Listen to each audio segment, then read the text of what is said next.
I showed a question to a room full of field service leaders, and I asked them to give one-word answers. How do you and your team feel about AI? Over 60 answers came back, and the top word, excited. The next four, skeptical, cautious, curious, uncertain. There's curiosity and caution sitting there side by side. Now that's an honest response, and I'd like to talk about why. After that word cloud, I'd shown them the results from the 2026 Edelman Trust Barometer. This year's theme worldwide is trust amid insularity. People are pulling inward. The distrust of each other is rising, and it's not staying outside the workplace. It's in the office and field and out there worldwide. Here's some of the answers that US employees gave in the Edelman survey, and they might surprise you. 40% said they'd rather switch departments than report to a manager with different values than them. 35% would put less effort into helping a leader with different political beliefs to succeed. That's the water we're all swimming in. The leaders in that room are managing teams who already arrive guarded. And then on top of that, the same research found that in the US, 65% of low-income people fear being left behind by generative AI.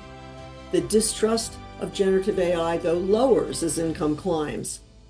So when you launch a big AI initiative, it does not land on a blank slate. It lands on people already navigating distrust at work and in the world. And for a meaningful share, a real fear that this technology is coming for their foundational work, not just their busy work. And then we wonder whether they'll embrace it. Here's where it gets useful. 88% of field service leaders report real gains from AI. But then McKinsey Consulting says that across all organizations, only 1% consider their organization to be AI mature. We have work to do. The tech is working. The gap is in consciously leading our organizations through a thorough AI strategy and implementation. In low trust environments, AI destabilizes culture instead of boosting productivity. And that's from Harvard Business Review this year. So what do? I asked the room what they'd commit to in the next 30 days, and one move won by a landslide. Start AI on the admin work, not the judgment work. Your technicians waste roughly 18% of their hours on paperwork that AI can absorb.